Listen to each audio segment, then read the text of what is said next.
Good morning बच्चों, omega pro classes में मैं एम झा सर फिर से आपका स्वागत करते हुए। बच्चों, जैसा कि क्लास 11th में हम लोग लास्ट वीडियोज में देख चुके हैं मूल कंसेप्ट के बारे में, और मूल कंसेप्ट में हम लोग काफ़ी ज़्यादा आगे बढ़ चुके हैं। बहुत सारी वीडियोज़ मैंने दे दी हैं, उसी का कई बार मैंने रिव्यू भी करवाया है। इसी वीडियोज़ के अंतर्गत आज जो आपका नया टॉपिक होगा बच्चों, उस टॉपिक का नाम है calculation of number of electron, protons and neutrons in a molecule of a substance. क्या है यहां पर? In a molecule of a substance की बात कर रहे हैं। हम लोग पहले कर चुके हैं, किसके बारे में कर चुके बच्चों? पहले हम लोगों ने क्या था कि किसी भी एलिमेंट में कैसे हम लोग इलेक्ट्रॉन, प्रोटॉन और न्यूट्रॉन का कैलकुलेशन करेंगे। बच्चों, उसमें मैंने एक बहुत अच्छी कॉन्सेप्ट दी थी आपको कि जैसे आपको पूछा जाता है कि बच्चों बताइए एटॉमिक नंबर सोडियम का कितना होता है, तो आप इमीडिएटली बोल देते हैं सर 11, और उसी समय हम पूछते हैं कि बच्चों बताएं कि सोडियम में कितना इलेक्ट्रॉन है, तो आप कह देते हैं सर 11। ऐसा कैसे कह देते हैं आप? तो वो क्यों कहते हैं आप? वो जो 11 है, क्या वो 1 मोल सोडियम का इलेक्ट्रॉन है या सिर्फ 1 एटम ऑफ सोडियम का इलेक्ट्रॉन है? आपका तो कॉन्सेप्ट ऑलरेडी क्लियर है, क्योंकि जो भी आप इलेक्ट्रॉन की संख्या बता रहे हैं वह सोडियम एटम के 1 एटम का इलेक्ट्रॉन है। मतलब कि सोडियम जो एलिमेंट है उसके एक एटम का आपने इलेक्ट्रॉन बताया था 11। सिमिलर कॉन्सेप्ट चलेगा अगर हम किसी मॉलिक्यूल के अंदर बात करें, जैसे वाटर की बात कर लेते हैं या कार्बन डाइऑक्साइड की बात कर लेते हैं। तो कार्बन डाइऑक्साइड, जिसका कि सामान्य फॉर्मूला जो होता है, इसका मॉलिक्यूलर फॉर्मूला हो जाता है CO2। ये इंडिकेट कर रहा है कि कार्बन जो सब्सटेंस है उसका मॉलिक्यूलर फॉर्मूला CO2 है, जिसमें कि एक कार्बन एटम है और आपका 2 ऑक्सीजन एटम है। ठीक है, तो इसमें अगर हम इलेक्ट्रॉन की संख्या की गणना करेंगे, तो मैंने कई बार पीछे भी आपको बताया है कि किसी भी मॉलिक्यूल में इलेक्ट्रॉन की संख्या की गणना कैसे की जाती है। तो जो उसके कॉन्स्टिट्यूएंट एलिमेंट होते हैं उसके इलेक्ट्रॉन को जोड़ करके हम लोग क्या करते हैं, उसके एटॉमिक नंबर की गणना, मतलब उसके मतलब कि एटॉम इलेक्ट्रॉन को जोड़ करके टोटल मॉलिक्यूल का जो है हम लोग इलेक्ट्रॉन की संख्या निकाल लेते हैं। जैसे कार्बन का कितना होता है? आपको 6 होता है एटॉमिक नंबर। दैट मीन्स एक कार्बन है CO2 में, एक कार्बन जो CO2 में है, उस CO2 में हम लोग क्या करते हैं बच्चों, थोड़ा सा यहां पर छोटी सी चीज बता रहे हैं आपको, ध्यान देंगे यहां पर। जैसे हम लिखते हैं CO2, तो CO2 में क्या है? एक कार्बन है। तो एक कार्बन में कितना इलेक्ट्रॉन होता है? यस, वेरी गुड रविशंकर जी, सही बता रहे हैं, 6 इलेक्ट्रॉन होता है। एक कार्बन में 6 इलेक्ट्रॉन होता है। तो चलिए, एक कार्बन का 6 इलेक्ट्रॉन ले लिए। और एक ऑक्सीजन में कितना इलेक्ट्रॉन होगा? आशीष आप बताएंगे। 8, वेरी गुड, बहुत अच्छी बात है। यहां पर कितना कार्बन का एटम दिखाई दे रहा है? 1 मॉलिक्यूल CO2 में कितना कार्बन का एटम दिखाई दे रहा है? 1। कितना ऑक्सीजन का एटम दिखाई दे रहा है? 2। अभी आशीष ने कहा कि ऑक्सीजन का जो सर एटॉमिक नंबर होता है वो 8 होता है, और उसमें इलेक्ट्रॉन की संख्या भी 8 ही होगी, एक ऑक्सीजन एटम में। लेकिन यहां पर 2 ऑक्सीजन एटम है, तो प्लस कर लेंगे 2 × 8। अभी जो आएगा इसका कैलकुलेशन अगर करेंगे तो 6 + 2 8 जा 16, that is equal to 22 electron आएगा। तो बच्चों मैं ये बात कर रहा हूं, ये जो 22 इलेक्ट्रॉन आपका निकला है, दिखाई दे रहा है यहां पर, ये जो 22 इलेक्ट्रॉन निकाला है CO2 में, यह कार्बन डाइऑक्साइड रूपी सब्सटेंस के एक मॉलिक्यूल में इलेक्ट्रॉन की संख्या को निरूपित करता है। मतलब कार्बन डाइऑक्साइड के एक मॉलिक्यूल में, कार्बन डाइऑक्साइड के एक मॉलिक्यूल में जो इलेक्ट्रॉन की संख्या है वो 22 इलेक्ट्रॉन है। ये एक मोल की बात नहीं हो रही है। कार्बन डाइऑक्साइड रूपी सब्सटेंस जो है उसके एक मॉलिक्यूल में जो इलेक्ट्रॉन की संख्या की गणना हुई ये 22 है। ये मोल का नहीं है, एक मोल का नहीं है। तो भाई अगर मोल कॉन्सेप्ट के आधार पर निकालेंगे, समथिंग अमाउंट दिया जाए सब्सटेंस का, उसके आधार पर निकालना हो, तो फिर हम कैसे निकालेंगे? चलिए उसकी चर्चा करते हैं। और आज पूरी जोश के साथ हम लोग यही टॉपिक को देखेंगे कि किसी भी सब्सटेंस के मॉलिक्यूल में इलेक्ट्रॉन, प्रोटॉन और न्यूट्रॉन की गणना हम लोग कैसे करते हैं। तो चलिए हम लोग कहां चलेंगे? स्क्रीन के ऊपर यहां देख रहे हैं बेटो, क्या लिखा हुआ है? Mole in terms of number of electron, proton and neutron in a molecule of a substance. ठीक है, तो इसमें रूल्स हैं कुछ। इसमें फर्स्ट रूल जो आपको बता रहे बेटा वो क्या है, first find the number of moles of given substance. मतलब जो भी सब्सटेंस आपका दिया गया है उसमें क्या करने हैं, उसके नंबर ऑफ मोल्स को आपको निकाल लेने हैं। क्या करने हैं, उसमें उसके नंबर ऑफ मोल्स को आपको निकाल लेने हैं। उसके लिए कुछ रूल है। अब नंबर ऑफ मोल्स तो आप लोग जानते भी निकालना। 3 रूल्स के आधार पर आपको मैंने बताया था कि नंबर ऑफ मोल्स को निकाल सकते हैं। यदि किसी भी सब्सटेंस का गिवन मास आपको दे दिया जाए, देखिए ये नंबर ऑफ मोल्स निकालने के तरीका 3 तरीका हम बता रहे हैं आपको, ध्यान देंगे। फर्स्ट जो तरीका है, फर्स्ट जो वेज है, your first way is that कि अगर किसी भी सब्सटेंस का गिवन मास दिया जाए, ये जो m लिखे है ना, ये है सब्सटेंस का गिवन मास। ये क्या है बेटा आपका गिवन मास। अगर गिवन मास दे दिया जाए तो उसको क्या करेंगे, उस सब्सटेंस के मोलर मास से, इसको कहते हैं मोलर मास, उस सब्सटेंस के मोलर मास से डिवाइड करके हम लोग क्या कर सकते हैं, उसके नंबर ऑफ मोल्स को निकाल सकते हैं। पहला पॉइंट समझ में आ गई बात है कि यदि किसी भी सब्सटेंस का गिवन मास दे दिया जाए, बातें समझ में आ रही है आशीष? दैट्स गुड बेटा, बहुत अच्छी बात है। तो किसी भी सब्सटेंस का अगर आपको गिवन मास दे दिया जाए तो उसका नंबर ऑफ मोल हम लोग क्या करेंगे, उसके मोलर मास से डिवाइड करके प्राप्त कर लेंगे। दूसरी बात, क्योंकि नंबर ऑफ मोल्स निकालने का तो अलग अलग तरीका है। हो सकता है कि किसी भी सब्सटेंस का नंबर ऑफ मॉलिक्यूल्स दे दे और उस मॉलिक्यूल्स में पूछ दे, बच्चों बताइए कि कितने आपको इलेक्ट्रॉन की संख्या होगी, ये भी पूछा जा सकता है। तो उसके लिए सेकेंड केस में देखिए नंबर ऑफ मोल कैसे निकालेंगे। अगर किसी भी सब्सटेंस का गिवन नंबर ऑफ मॉलिक्यूल्स दिया रहे तो उसको एवोगाड्रोज नंबर से डिवाइड करके, एवोगाड्रोज नंबर से डिवाइड करके क्या करना है, नंबर ऑफ मोल निकाल लेना है।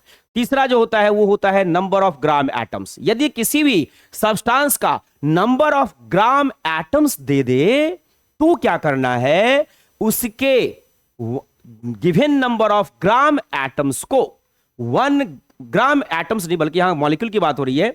यदि किसी भी सब्सटेंस का given number of gram molecules दे दिया जाए, एटम्स तो पीछे ही पढ़े थे ना, तो उस क्या करेंगे, given number of gram molecules of that substance को डिवाइड कर देना है उस सब्सटेंस के 1 ग्राम मॉलिक्यूल से। बातें समझ में आ रही है? 3 विधियों से आप लोग इसको क्या कर सकते हैं, नंबर ऑफ मोल्स को निकाल सकते हैं। बातें समझ में आ रही है कि नहीं आ रही है? अब जो हम लोग बच्चे चलेंगे सेकंड स्टेप पर, वो क्या है उसको देखते हैं ध्यान से। ये आपका सेकंड स्टेप है। Now find the number of molecules of that substance. अब तो मोल निकाल लिए और मॉलिक्यूल्स की संख्या अगर निकालने हो, आपके पास मोल दिया हुआ हो तो क्या करेंगे, उस मोल की संख्या को एवोगाड्रोज नंबर से गुना कर देंगे, मल्टीप्लाई कर देंगे, तो आपको नंबर ऑफ मॉलिक्यूल्स प्राप्त हो जाएंगे। तो उसके लिए मैं यदि कि सेकेंड रूल जो मैंने बताया, now find the number of molecules of that substance, ये जो रूल है, now find the number of molecules of that substance, इसमें मॉलिक्यूल्स की संख्या निकालने के लिए क्या करेंगे, number of molecules is equal to ये नंबर ऑफ मोल, यहां जो n लिखे हैं बेटा ये क्या है, ये नंबर ऑफ मोल्स है जो पीछे आपने फर्स्ट रूल में प्राप्त किया था। उस सब्सटेंस का नंबर ऑफ मोल्स है, उसमें एवोगाड्रो नंबर से मल्टीप्लाई कर देंगे। जब आप एवोगाड्रो नंबर से मल्टीप्लाई कर देंगे तो आपका नंबर ऑफ मॉलिक्यूल्स निकल जाएगा कि नहीं निकल जाएगा? ठीक है। अब ये लास्ट स्टेप क्या निकालने के लिए, इलेक्ट्रॉन, प्रोटॉन और न्यूट्रॉन निकालने के लिए। वो क्या है third step, now find the number of electron, proton and neutrons. तो उसके लिए क्या करना है, अगर इलेक्ट्रॉन की संख्या निकालने हो, नंबर ऑफ इलेक्ट्रॉन निकालना हो, तो ये जो नंबर ऑफ मॉलिक्यूल्स आया है जिसका कि ये फॉर्मूला मैंने आपको बताया है, उस यहां से यहां तक तो नंबर ऑफ मॉलिक्यूल्स ही हुआ। उसमें क्या करना है, number of electron in 1 molecule को मल्टीप्लाई कर देना है। उस सब्सटेंस के जो 1 मॉलिक्यूल होंगे उसमें कितना इलेक्ट्रॉन है उसको अगर उस सब्सटेंस के मॉलिक्यूल की संख्या से मल्टीप्लाई कर देंगे तो आपका टोटल क्या निकल जाएगा, इलेक्ट्रॉन की संख्या निकल जाएगा। उसी तरह से प्रोटॉन निकालना हो तो सेम काम करेंगे, खाली यहां परिवर्तित, यहां पर तो वही रहेगा n into N A. n into N A का मतलब हो गया नंबर ऑफ मॉलिक्यूल्स, यहां देख लीजिए n इंटू एन ए का मतलब हो गया नंबर ऑफ मॉलिक्यूल्स। तो अगर प्रोटॉन निकालना हो तो क्या करना, उसमें number of proton in 1 molecule of that substance कर देना है। उसी तरह से अगर न्यूट्रॉन निकालना हो तो number of neutrons in 1 molecule of that substance कर देना है। बातें समझ में आ रही है? अब इन सारे रूल्स को, क्योंकि कोई भी थ्योरी अगर हम आपको बताएं तो उसका प्रैक्टिकल तो आप कर नहीं पा रहे हैं, तो प्रैक्टिकल कैसे होगा, तो चलिए हम लोग चलेंगे कहां पर, अब अपने न्यूमेरिकल्स पर। इससे रिलेटेड जो न्यूमेरिकल्स होंगे वो आपके लिए प्रैक्टिकल का काम करेगा और उसको आप आसानी से समझ जाएंगे कि किस तरह से किसी भी सब्सटेंस में हम लोग इलेक्ट्रॉन, प्रोटॉन और न्यूट्रॉन की कैलकुलेशन करते हैं। तो चलेंगे बच्चों कहां पर, न्यूमेरिकल वाले पोर्शंस पर चलेंगे। तो चलिए हम लोग देखते हैं इसके न्यूमेरिकल्स में क्या करने वाले हैं। तो पहला क्वेश्चन आपको समझाने के लिए मैं लिख रहा हूं बच्चों, ध्यान देंगे। क्वेश्चन नंबर 1 3 पैटर्न का क्वेश्चन होगा, 3 पैटर्न से ज्यादा क्वेश्चन इसमें से आएगा भी नहीं, उसी क्वेश्चंस को करने भी हैं। क्वेश्चन 2 तरीके के होते हैं, जो हम देंगे उसका एक रिवर्स क्वेश्चन भी आता है, वो भी बताएंगे कि रिवर्स क्वेश्चन क्या हो सकता है। नाउ लेट अस सी, हम लोग देखते हैं, ठीक है। क्या देखते हैं भाई, क्वेश्चन नंबर 1 में देख रहे हैं। क्वेश्चन नंबर 1 है फाइंड, लिखते भी जाएंगे, हाँ बहुत अच्छी बात है बेटा, आप लोगों को तो समझ में आ गया Ashish? Yes Ravi Kumar, thank you so much, very good. Yes Aradhana, समझ में आ रही बेटा? चलिए साधना, आपको भी समझ में आ रही है, थैंक यू। चलिए क्वेश्चन पर चलते हैं हम लोग। फाइंड द, और सारे ऑनलाइन वाले बच्चों को भी समझ में आ रही है, find the number of electron, proton and neutron neutrons in 22 gram of carbon dioxide. अब देखिए ध्यान से, ये सबसे बड़ा क्वेश्चन हो गया। यहां पर जो सब्सटेंस है उस सब्सटेंस का नाम है कार्बन डाइऑक्साइड। क्लियर है? बातें समझ में आ रही है? किसी भी क्वेश्चन को बनाने से पहले क्वेश्चन को समझना बहुत जरूरी है। अगर आपने क्वेश्चन को समझ लिया तो बच्चों 90% मतलब 90% सॉल्यूशन आपके हैंड में है, ठीक है। तो यहां पर क्या है, ये क्वेश्चन कह रहा है कि फाइंड द, मतलब कि निकालना है, क्या निकालना भाई, इलेक्ट्रॉन, प्रोटॉन, न्यूट्रॉन्स निकालना है 22 ग्राम ऑफ CO2 में। चलिए इसका हम सॉल्यूशन निकल ढूंढते हैं भाई, क्या करें। सबसे पहले गिवन इंफॉर्मेशन लिखेंगे। सबसे पहले जो आपका सब्सटेंस है ये पहले फाइंड आउट करिए। सब्सटेंस का नाम क्या होगा, कोई बच्चे बताएं? Yes very good, carbon dioxide, that's good, very good, अच्छी बात है। सब्सटेंस का नाम है कार्बन डाइऑक्साइड, वेरी गुड, बहुत अच्छी बात है, कितनी अच्छी बात है, ठीक है। ये सब्सटेंस का नाम हुआ। और इस सब्सटेंस के जो मॉलिक्यूल है, मतलब इस कार्बन डाइऑक्साइड के जो मॉलिक्यूल हैं, उस मॉलिक्यूल का क्या नाम हुआ भाई, उसका फॉर्मूला क्या हुआ, मॉलिक्यूलर फॉर्मूला क्या होगा, मॉलिक्यूलर फॉर्मूला वो भी देख लिया जाए, इसकी जरूरत होगी। इसकी मॉलिक्यूलर फॉर्मूला है CO2। ये पहला की इंफॉर्मेशन मिला। दूसरी इंफॉर्मेशन और मिला हुआ है, वो क्या है भाई, ये 22 ग्राम, ये 22 ग्राम क्या दिया हुआ है, जो सब्सटेंस कार्बन डाइऑक्साइड है ना, उसका गिवन मास आपको दे दिया गया है। दैट मीन्स गिवन मास, जिसको मैंने स्मॉल m से रिप्रेजेंट किया है। बच्चों मैं बार बार गिवन मास नहीं लिखूंगा क्योंकि आप स्मॉल m का रिप्रेजेंटेशन समझ चुके हैं। जहां कहीं भी मैं स्मॉल m लिखता हूं आप समझ जाते हैं कि सर ने गिवन मास की चर्चा की है, ठीक है। तो चलिए इसका जो गिवन मास है बेटा वो हो गया आपको कितना, 22 ग्राम। अब देखिए, अब चलेंगे हम लोग रूल्स पर, फिर से एक बार बैक करके आपको रूल्स पर ले जाते हैं। चलिए रूल्स में पहला काम क्या करना पड़ता है, find the number of moles. तो आप में से कोई बच्चे बताएं, यहां जो नंबर ऑफ मोल्स हम लोग निकालेंगे इसमें 3 फॉर्मूला दिया गया है। किस फॉर्मूला का इस्तेमाल करेंगे? क्या हम तीसरा फॉर्मूला का इस्तेमाल कर सकते हैं? क्या हम इस दूसरे फॉर्मूला का इस्तेमाल कर सकते हैं? यस वेरी गुड, नहीं, पहला फॉर्मूला का इस्तेमाल, दैट्स गुड, वेरी गुड आशीष, सही कह रहे हैं। फर्स्ट फॉर्मूला का, रवि आप भी सही कह रहे हैं, thank you so much, very good. First formula का इस्तेमाल करेंगे, इसका करेंगे given mass by molar mass. तो अब आइए यहां पर फिर प्रश्न के पास आते हैं हम लोग। प्रश्न क्या भाई, मुझे यहां गिवन मास तो दिया हुआ है, तो हमने इस फॉर्मूला का इस्तेमाल करना है नंबर ऑफ मोल्स के लिए। n इज इक्वल टू किस फॉर्मूला का इस्तेमाल करना है, given mass by molar mass. ये m तो है ही नहीं, m निकाल लेंगे भाई। यहां पर इसका मॉलिक्यूलर फॉर्मूला ऑलरेडी दिया हुआ है, CO2 का दिया हुआ है ना, कार्बन डाइऑक्साइड का मॉलिक्यूलर फॉर्मूला क्या दिया हुआ है, CO2। इसका अगर हमको मोलर मास निकालना हो तो बच्चों मैंने बताया था मोलर मास कैसे निकालते हैं। किसी भी सब्सटेंस का मोलर मास निकालने के लिए उसके कॉन्स्टिट्यूएंट एलिमेंट्स के किसको, ग्राम एटॉमिक मास का समेशन कर देते हैं। तो 2 कॉन्स्टिट्यूएंट एलिमेंट है, एक कार्बन है, दूसरा क्या है, ऑक्सीजन है। कार्बन का कितना होता है 12 ग्राम, प्लस ऑक्सीजन 2 ठो है, ऑक्सीजन का कितना होता है एक ऑक्सीजन का, कोई बताएंगे? ये 16 ग्राम, वेरी गुड। तो 2 ऑक्सीजन है तो कितना हो जाएगा, 2 × 16 gram, that's good. That is equal to कितना होगा, 12 + 32 ग्राम। अब देखिएगा यहां हम पर मोल लिखेंगे बेटा। पर मोल क्यों लिखेंगे, क्योंकि हम लोग इस्तेमाल करते हैं ना एक ग्राम पर मोल, मतलब कि मोलर मास का ही इस्तेमाल करते हैं। तो ये कितना हो जाएगा, 44 ग्राम पर मोल। क्लियर हो रही है बातें? तो आपने क्या देखा कि ग्राम मॉलिक्यूलर मास निकालना या मोलर मास निकालना काफी आसान है, वो फॉर्मूला से निकाल लेते हैं हम लोग। तो चलिए नंबर ऑफ मोल्स निकालते हैं इसका।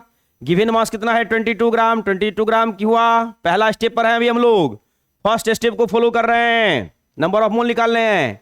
निकाल रहे हैं कि नहीं निकाल रहे हैं? ग्राम ग्राम कैंसिल कीजिए, 22 2 जा 44, मतलब 1/2 मोल्स आ गए।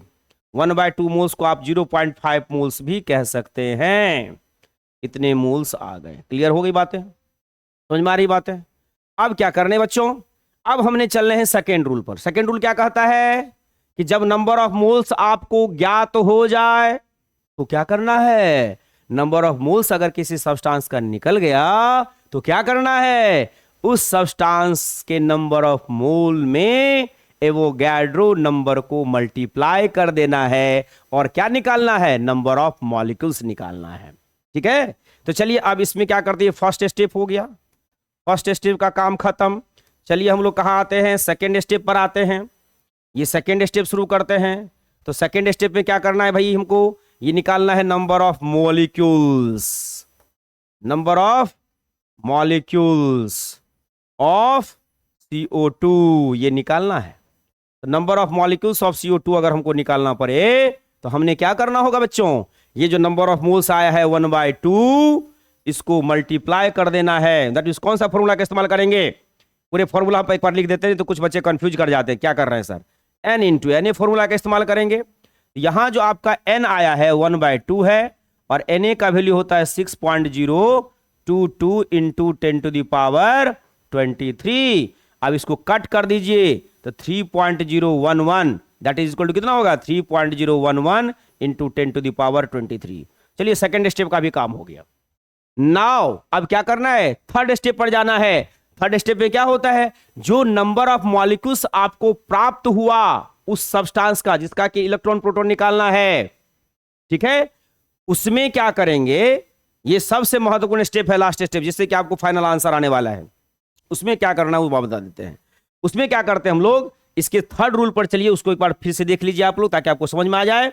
जब नंबर ऑफ मॉलिक्यूल्स निकल गया, ये सभी जो है ये नंबर ऑफ मॉलिक्यूल्स का ही फॉर्मूला था। यहां पर क्या करना है? अब इसमें number of electron in one molecule को क्या करना है? मल्टीप्लाई कर देना है। मतलब एक काम और करना होगा कि उस सब्सटेंस के एक मॉलिक्यूल में कितना इलेक्ट्रॉन होगा वो भी फाइंड आउट करना होगा। ठीक है, तो वो फाइंड आउट करने के लिए क्या करेंगे भाई? उसके मॉलिक्यूलर फॉर्मूला का इस्तेमाल करेंगे, इसी का इस्तेमाल करेंगे, इसी का इस्तेमाल करेंगे, इसके हेल्प से निकालेंगे। कैसे निकालेंगे वो भी देख लीजिए। यहां मैं निकाल रहा हूं, ध्यान से देखेंगे आप लोग। यहां मैं निकालूंगा, ठीक है, यहां मैं निकालूंगा। मैंने ब्लॉक बना दिया। क्या निकालना भाई? ये निकालना है number of electron in one molecule, in one molecule of CO2। हाँ, बहुत अच्छी बात कह रहे हैं आप लोग।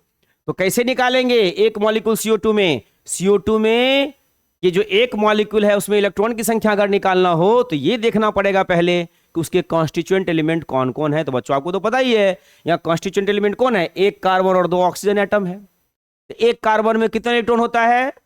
हाँ आराधना सही कह रही हो, 6 इलेक्ट्रॉन होता है। Very good. तो ये करेंगे 6 प्लस एक ऑक्सीजन में कितना इलेक्ट्रॉन होता है? 8, क्योंकि एटॉमिक नंबर 8 होता है तो 8 करना है। लेकिन यहां पर कितना ऑक्सीजन एटम है? 2 है, तो 2 इंटू 8 कर दीजिए। 2 इंटू क्या करेंगे? 8।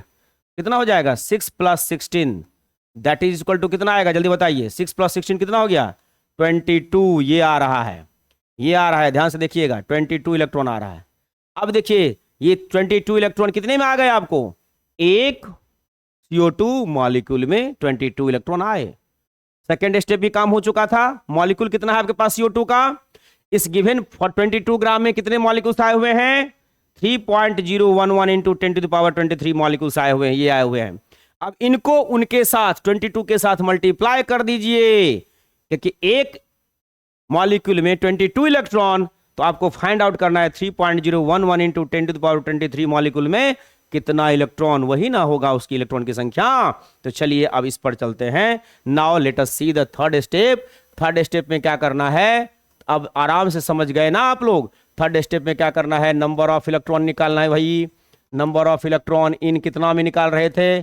22 ग्राम ऑफ CO2 में। तो 22 ग्राम ऑफ CO2 में number of molecules N into Na, ये नंबर ऑफ मॉलिक्यूल्स है, इसको मल्टीप्लाई कर रहे हैं, इसमें किससे मल्टीप्लाई कर देना है, इसे मल्टीप्लाई कर देना है number of electron in one molecule of CO2। One molecule of CO2 में जो इलेक्ट्रॉन की संख्या है, वन मॉलिक्यूल ऑफ CO2, उसको मल्टीप्लाई कर देना है। ये N इंटू Na का वैल्यू पीछे आपने निकाला, कितना आया था आशीष कुमार? 3.011, एकदम सही कह रहे हैं। 3.011 into 10 to the power 23 into number of electron in one molecule of CO2 कितना आया था? 22। मल्टीप्लाई कर दीजिए, आपका काम हो गया। अब इस दोनों को मल्टीप्लाई करके आप लिख सकते हैं। तो कैसे लिखेंगे? सबसे पहले ये डिजिट है 3.011 और 22 को मल्टीप्लाई कर दीजिए। 3.011 इंटू 22 को मल्टीप्लाई करेंगे 2206 हो गया, 2206 हो गया। तो क्या हो गया? 2 + 4 266, डेसिमल के बाद 3 डिजिट है तो 1 2 3 यहां ले लेंगे, that mean 66.242 into 10 to the power 23। ये 23 कहां का है? ये जो 23 है ना, उसी को लिख रहे हैं। 23 इलेक्ट्रॉन्स आ गए। क्लियर हुआ? Very good. इसी तरह से प्रोटॉन भी निकालना है। अब तो सारा गेम आपके लिए आसान हो गया। अब प्रोटॉन की संख्या देखिए बेटा कैसे निकालेंगे, उसी सेम कॉन्सेप्ट का इस्तेमाल करेंगे प्रोटॉन की संख्या निकालने के लिए। Na दिया ही हुआ है, हम देख लेंगे भाई कि एक मॉलिक्यूल में कितना प्रोटॉन है। तो यहां कर देते हैं नंबर ऑफ P मतलब proton in one molecule of CO2 कर लीजिए, इन वन मॉलिक्यूल ऑफ CO2 कर लीजिए। ठीक है, एक मॉलिक्यूल CO2 में नंबर ऑफ प्रोटॉन को पहले फाइंड आउट कर लीजिए। तो आराम से कर लेंगे ना।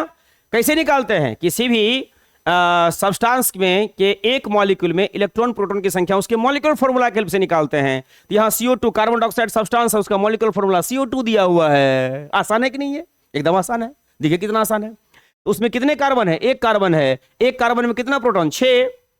एक ऑक्सीजन में कितना प्रोटॉन? 8। लेकिन ऑक्सीजन की संख्या कितनी है? 2 है। तो 6 + 2 × 8 कर लीजिए। तो देखिए कितना हो जाएगा? 8 + 6 + 2 8 = 16, that is equal to 22 proton निकल गए यहां पर। आप देखिए बहुत अच्छी बात बता रहे हैं, एक बहुत अच्छा कॉन्सेप्ट कि एक इलेक्ट्रॉन जितना आ रहा है एक मॉलिक्यूल में उतना ही प्रोटॉन है। बातें समझ में आ रही है कि नहीं आ रही है? कहीं कोई दिक्कत है? एक कॉन्सेप्ट देते याद रखिएगा, ब्रह्मांड में जितना भी आपको मॉलिक्यूल न्यूट्रल मॉलिक्यूल होगा उसमें एक कॉन्सेप्ट याद रखना है, जितना इलेक्ट्रॉन निकलेगा उतना ही प्रोटॉन निकलेगा। क्योंकि according to J Thomson model of atom क्या होता है? एटम जो होता है इलेक्ट्रिकली न्यूट्रल होता है। तो एटम से ही ना मॉलिक्यूल बनता है। अगर एटम इलेक्ट्रिकली न्यूट्रल होगा तो मॉलिक्यूल भी क्या होगा? इलेक्ट्रिकली न्यूट्रल होगा। कॉन्सेप्ट समझ में आया? दैट मींस ये काम करने की कोई जरूरत नहीं थी। ऑलरेडी एक मॉलिक्यूल CO2 में 22 इलेक्ट्रॉन हमको पहले आ चुका है और CO2 पर कोई चार्ज नहीं है। इसका मतलब है कि CO2 न्यूट्रल है। अगर CO2 न्यूट्रल है तो जितना इलेक्ट्रॉन CO2 में है उतना ही प्रोटॉन भी होगा। बातें समझ में आ रही है? सिर्फ एक पार्टिकल है जो कि चेंज कर सकता है, वो जानते हैं क्या है? वो है न्यूट्रॉन। न्यूट्रॉन की संख्या चेंज कर सकती है, इलेक्ट्रॉन प्रोटॉन के बराबर हो भी सकती है और नहीं भी हो सकती है। लेकिन अगर कोई भी मॉलिक्यूल न्यूट्रल हो, चार्ज लेस हो, मतलब इलेक्ट्रिकली चार्ज नहीं हो, इसका कोई आवेश नहीं हो, जो आयन के फॉर्म में नहीं हो, जो रेडिकल के फॉर्म में नहीं हो, उसमें जितना इलेक्ट्रॉन होगा उतना ही प्रोटॉन होगा। बातें समझ में आ रही है? तो प्रोटॉन के लिए ज्यादा माथापच्ची करने की जरूरत है नहीं ना है। लेकिन न्यूट्रॉन के केसेस में थोड़ा माथापच्ची करना पड़ता है। कहीं कहीं न्यूट्रॉन इलेक्ट्रॉन प्रोटॉन के बराबर भी हो जाता है, कहीं कहीं नहीं भी हो जाता है, क्योंकि न्यूट्रॉन इलेक्ट्रिकली न्यूट्रलिटी में कोई बहुत बड़ा रोल प्ले नहीं करता है। बातें समझ में आ गई? तो ये करने की जरूरत नहीं थी। डायरेक्ट अब इलेक्ट्रॉन की संख्या निकालने के लिए हमको क्या करना था? ये वाला पूरा का पूरा काम कर देते। देखिए थोड़ा सा इसको बड़ा कर देते हैं ताकि तुरंत हो जाए मेरा काम। इसको तुरंत फटाफट खत्म कीजिए भाई मेरे। चलिए हटाइए, इसको हटाइए, जल्दी हटाइए, जल्दी हटाइए, जल्दी हटाइए इसको। यस, हो गया मेरा काम। कुछ करने की जरूरत नहीं थी। मतलब मैं आपको समझाने के लिए यहां तक लेके आया ताकि आप कंफ्यूज ना करें। मैंने दिखला दिया ना, जितना इलेक्ट्रॉन आया था एक मॉलिक्यूल में उतना ही प्रोटॉन भी आया। सेम चीज देखिए। अब इसमें क्या करना है भाई? हमको किसमें निकालना है? 22 ग्राम में टोटल प्रोटॉन की संख्या निकालना है। तो number of P in 22 gram of CO2 ये कर देना है। 22 ग्राम ऑफ क्या कर देना है? CO2 कर देना है बच्चों। 22 ग्राम ऑफ CO2 कर देना है। 22 ग्राम ऑफ CO2 कर देना, ये कर देना है CO2 के 22 ग्राम में, ये CO2 में कर देना है 22 ग्राम में। तो क्या करेंगे भाई, नंबर ऑफ मॉलिक्यूल्स ऑलरेडी यही फॉर्मूला का इस्तेमाल करेंगे ना, 3.011 ऑलरेडी मॉलिक्यूल्स निकला है 22 ग्राम में, इंटू 10⁻23, उसको मल्टीप्लाई कर देना है 22 से, सेम आएगा। कितना आया था ये 66.242 इंटू 10⁻23 प्रोटॉन आएगा। अब बात आ जाती है न्यूट्रॉन की। मैंने न्यूट्रॉन के बारे में एक केस कहा है कि न्यूट्रॉन किसी किसी मॉलिक्यूल्स में प्रोटॉन की संख्या के बराबर भी हो सकता है। बातें समझ में आ रही है ना, इलेक्ट्रॉन की संख्या के बराबर ही हो सकता है, लेकिन किसी किसी मॉलिक्यूल्स में ये दोनों बातें समान नहीं हो सकती है, मतलब न्यूट्रॉन प्रोटॉन के बराबर या इलेक्ट्रॉन के बराबर नहीं भी हो सकती है। तो न्यूट्रॉन का जब केस निकालना हो तो जरूर क्या करें, मॉलिक्यूलर फॉर्मूला के हेल्प से एक मॉलिक्यूल में न्यूट्रॉन की संख्या जरूर निकाल लें, न्यूट्रॉन की संख्या को जरूर निकाल लें। तो चलिए इसी तरह से हम लोग काम करेंगे। क्या करेंगे हम लोग, यहां पर थोड़ा सा काम कर लेते हैं। क्या काम कर लेते हैं भैया मेरे, ये कर लेते हैं number of neutrons in one molecule of CO2, ये वाला काम कर लेते हैं। Number of neutrons in one molecule of CO2 वाला काम कर लेते हैं। ये तो बहुत आसान है। कार्बन में कितना न्यूट्रॉन होता है, कोई बच्चा बता सकते हैं? न्यूट्रॉन की संख्या कैसे निकालते हैं हम लोग, बताए थे फॉर्मूला, याद कीजिए बेसिक कॉन्सेप्ट में। न्यूट्रॉन N इक्वल टू बताए होंगे A minus atomic mass number, अब माइनस बताए थे atomic number, A minus Z कर देते हैं। तो कार्बन का एटॉमिक मास नंबर कितना होता है 12, और एटॉमिक नंबर कितना होता है 6, तो 12 में से 6 को घटा दीजिए, कितना बचेगा 6, ये हो जाएगा 6 प्लस ऑक्सीजन की बात करते हैं। ऑक्सीजन का एटॉमिक मास नंबर कितना होता है 16, एटॉमिक नंबर कितना होता है 8, 16 में से 8 को घटा दीजिए 8, मतलब कि एक ऑक्सीजन में 8 न्यूट्रॉन भी होगा। तो 2 इंटू 8 करेंगे तो कितना हो गया 6 plus 16 that is equal to 22 neutron निकला एक मॉलिक्यूल में। लेकिन हमारे पास 22 ग्राम CO2 है, जिसमें कितने मॉलिक्यूल भाई हमारे पास आए हुए हैं, ये 3.011 इंटू 10⁻23 मॉलिक्यूल्स आए हुए हैं। तो चलिए इसमें नंबर ऑफ, जो आपको क्या करना है, number of neutron in 22 gram of CO2 अगर निकालना हो तो क्या करेंगे, 3.011 इंटू 10⁻23 में मल्टीप्लाई कर देंगे 22 को। इतनी ही बातें आ रहे हैं, लेकिन ये मत सोचिएगा कि सब जगह यही काम आएगा। मैंने कॉन्सेप्ट दे दिया आपको, इलेक्ट्रॉन प्रोटॉन बराबर हो सकता है, न्यूट्रॉन भी बराबर हो सकता है, लेकिन बहुत सारे केसेस में न्यूट्रॉन की संख्या इलेक्ट्रॉन प्रोटॉन के बराबर नहीं आएंगे, क्योंकि न्यूट्रॉन अलग अलग भी निकलता है ना। हाँ, लेकिन प्रोटॉन और इलेक्ट्रॉन बराबर हमेशा आएगा न्यूट्रल मॉलिक्यूल में, ये दिमाग में रखना है। इसका एक एग्जांपल अभी हम बताएंगे आपको, 66.242 इंटू 10⁻23 न्यूट्रॉन हो गया। क्लियर, कॉन्सेप्ट क्लियर हो गया कि नहीं हो गया? चलिए अब एक कॉन्सेप्ट बताते हैं, जो कि आपको मैंने बताया कि न्यूट्रॉन की संख्या इलेक्ट्रॉन प्रोटॉन के बराबर हो भी सकता है और नहीं भी हो सकता है, लेकिन प्रोटॉन और इलेक्ट्रॉन की संख्या, प्रोटॉन और इलेक्ट्रॉन की संख्या हमेशा न्यूट्रल मॉलिक्यूल में बराबर आएंगे। चलिए उसका एक एग्जांपल वेरीफाई करके बताते हैं, ठीक है? चलेंगे बच्चों, चले आए, चलिए थैंक यू। देखिए एक दूसरा क्वेश्चन देते हैं। क्वेश्चन ये बहुत आसान सा क्वेश्चन देते हैं, क्वेश्चन नंबर 2, इसको वेरीफाई करने के लिए कि क्या इलेक्ट्रॉन प्रोटॉन की संख्या के ही बराबर न्यूट्रॉन की संख्या हो सकती है, वो आपने देख लिया हो सकती है। क्या इलेक्ट्रॉन प्रोटॉन की संख्या के ही बराबर न्यूट्रॉन की संख्या नहीं हो सकती है? नहीं वाली बात बता रहे हैं, नहीं वाली बात, ध्यान देना है। यहां पर क्या देखिए, क्वेश्चन है find the number of electron, proton and neutrons in 9 gram of H2O। ये क्वेश्चन है आपका, H2O ये क्वेश्चन है, इसमें निकालना है। बातें समझ में आ रही है ना? तो सबसे पहले हम बता दें कि यहां जो सब्सटेंस है ना, ये आपका वाटर है। ये वाटर जो है ये सब्सटेंस है, ये वाटर है, यही आपका सब्सटेंस है, पता चल गया।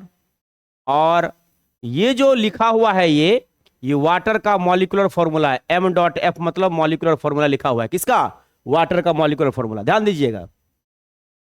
अब यहां पर हम कुछ सिंबल दे रहे हैं, हाइड्रोजन को 1 लिखते हैं, और ऑक्सीजन का जो है उसको लिखते हैं कितना हम लोग 8 16 लिखते हैं। बातें समझ में आ रही है? ये ऑक्सीजन का, हाइड्रोजन का एक एटम है, ये ऑक्सीजन का एक एटम है। तो हाइड्रोजन के एक एटम में अगर ये देख रहे हैं ये जेड है, तो जेड बराबर पी बराबर ई होता है, मतलब 1 होगा। ध्यान से समझिएगा। और इसमें अगर न्यूट्रॉन निकालेंगे तो ए माइनस जेड करेंगे, ध्यान से समझिएगा। ए भी है वो, ये है ना यहाँ पर ये ए दिया हुआ हाइड्रोजन का, 1 माइनस 1 कर रहे हैं, कितना होगा 0। मतलब हाइड्रोजन में इलेक्ट्रॉन प्रोटॉन 1 1 है, लेकिन न्यूट्रॉन की संख्या कितनी आ रही है 0, ध्यान देना है। अब उसी तरह से ऑक्सीजन के बारे में सोचते हैं हम लोग, तो ये जो लिखा हुआ है यहाँ पर 8, ये है जेड, जेड बराबर पी, पी बराबर ई, दैट इज इक्वल टू कितना हो जाएगा 8। अब इसमें न्यूट्रॉन की संख्या निकालते हैं, न्यूट्रॉन हम न्यूट्रॉन करते एन ई कर देते, समझ जाएंगे न्यूट्रॉन। ये इक्वल टू करेंगे तो कितना करेंगे 16 minus 8, that is equal to कितना हो जाएगा 8 हो जाएगा। बातें समझ में आ रही है। अब ध्यान से समझना है कि इसके एक मॉलिक्यूल में एक गणना और यहां पर हम लोग कर लें, तब हम लोग सॉल्व करेंगे। अगर हम करते हैं number of electron in 1 molecule, क्योंकि इसकी जरूरत पड़ती है हमें, 1 molecule of H2O, 1 molecule of क्या करते हैं H2O, ध्यान से समझेंगे बच्चा। तो यहां देखिए इलेक्ट्रॉन की संख्या देखेंगे तो H2O में 2 कॉन्स्टिट्यूएंट एलिमेंट है, एक है हाइड्रोजन, दूसरा है ऑक्सीजन। हाइड्रोजन जो एलिमेंट है उसके 2 एटम है, तो 2 इंटू कर दीजिएगा, एक हाइड्रोजन का कितना होता है इलेक्ट्रॉन की संख्या 1, तो 2 इंटू 1 प्लस ऑक्सीजन कितने इसमें 1 है, तो 1 इंटू एक ऑक्सीजन में कितना इलेक्ट्रॉन होता है 8, 8 कर दीजिएगा, कितना निकलेगा ये 2 plus 8 that is equal to 10। Clear है। इलेक्ट्रॉन, अगर इलेक्ट्रॉन की संख्या 10 आई है तो प्रोटॉन की संख्या भी जो होगी, ये नंबर ऑफ प्रोटॉन जो हो जाएगा, मैंने कॉन्सेप्ट दिया था दोनों बराबर आती है, बराबर ही आएंगे। Number of proton in 1 molecule of H2O, अगर इसको ध्यान से देखिएगा ये भी 10 ही आएंगे। क्लियर है। अब न्यूट्रॉन वाला में थोड़ा सा लफड़ा होने वाला है, ध्यान से देखना है। अब न्यूट्रॉन की संख्या हम लोग निकालते हैं, समझिएगा इसको, ये नीचे जो ब्लैक थोड़े इसमें निकाल रहे हैं एक मॉलिक्यूल में, ध्यान से समझिए। यहां देखिए तो number of neutrons, number of क्या लिख रहे बेटा, number of neutrons, number of neutrons in 1 molecule of H2O, ध्यान से समझिए। यहां पर कितने हाइड्रोजन हैं, यहां पर ध्यान से समझिएगा, कितने हाइड्रोजन हैं आपके, यहां पर कितने हाइड्रोजन है बेटा, ध्यान से समझिए, आप समझ जाएंगे कितने हाइड्रोजन है, 2 हाइड्रोजन है। एक हाइड्रोजन में कितना होता है न्यूट्रॉन की संख्या 0, तो 2 हाइड्रोजन है तो 2 इंटू क्या करेंगे 0, प्लस एक ऑक्सीजन है, एक ऑक्सीजन में कितना न्यूट्रॉन की संख्या निकला था, देखिए यहां पर 8 प्लस 8 कीजिए तो 0 plus 8 that is equal to कितना आया 8 आया। समझ में आएगी बातें।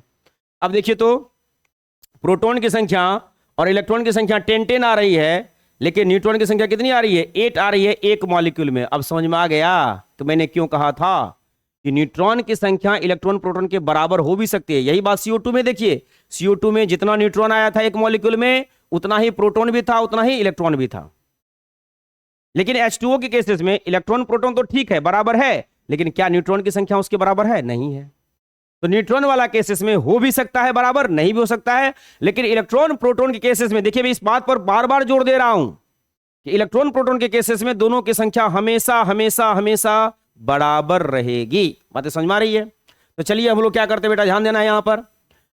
अब आसान सा काम करते हैं, आंसर इसका आप बनाते हैं, मजा आएगा आपको। अब आप लोग बना भी लिए, वेरी गुड, बहुत अच्छी बात है, लेकिन हमको समझाने दीजिए, बहुत सारे बच्चे ऑनलाइन जुड़े हुए हैं। तो यहां देखिए क्या करना है, इसके जो हो जाएंगे नंबर ऑफ मोल्स, पहले n निकाल लेते हैं। गिवन मास कितना है 9 ग्राम है, और वाटर का कितना होता है molecular mass 18 gram molecular mass. काट दीजिए इसको, यहां भी 1/2 मोल आ रहा है। क्लियर है ना।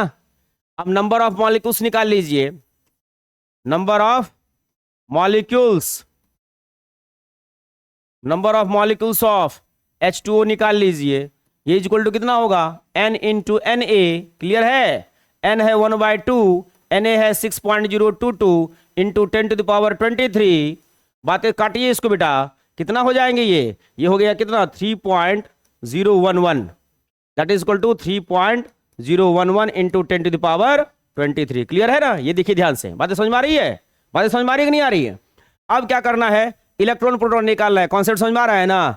अब देखिए नंबर ऑफ इलेक्ट्रॉन निकालना है, number of electron in 9 gram of H2O, तो कितना आया भैया एक 9 ग्राम H2O, तो 9 ग्राम में मॉलिक्यूल कितना है, ये है इतने मॉलिक्यूल में जो एक मॉलिक्यूल में इलेक्ट्रॉन की संख्या होती है उसे मल्टीप्लाई कर दीजिए। एक मॉलिक्यूल में कितने इलेक्ट्रॉन आया था, यहां देख लीजिए आप लोग 10 इलेक्ट्रॉन आया है, 10 से मल्टीप्लाई कर दीजिए। बातें समझ में आ गई।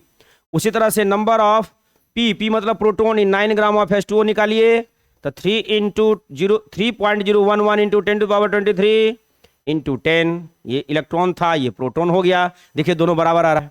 लेकिन नंबर ऑफ जो न्यूट्रॉन है, न्यूट्रॉन की संख्या में देखिए चेंज आ गए।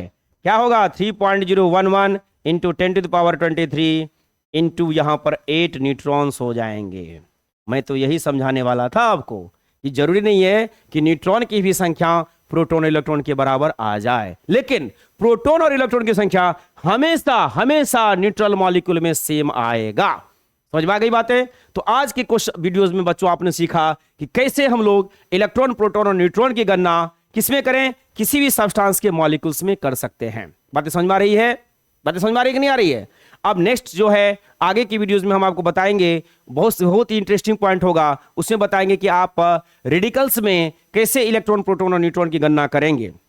बातें समझ में आ रही है कि नहीं आ रही है। तो आज भर के लिए इतना ही। So thank you everybody, thank you very much. बहुत दिनों के बाद फिर आपके सामने उसी जोश और खरोश के साथ मैं उपस्थित हुआ, और हमें उम्मीद है कि आप लोग भी जोश और खरोश के साथ हमेशा हमारे साथ बने रहते हैं। इसके लिए बहुत बहुत धन्यवाद। आप हमें भूले नहीं, इसके लिए और धन्यवाद। Thank you so much.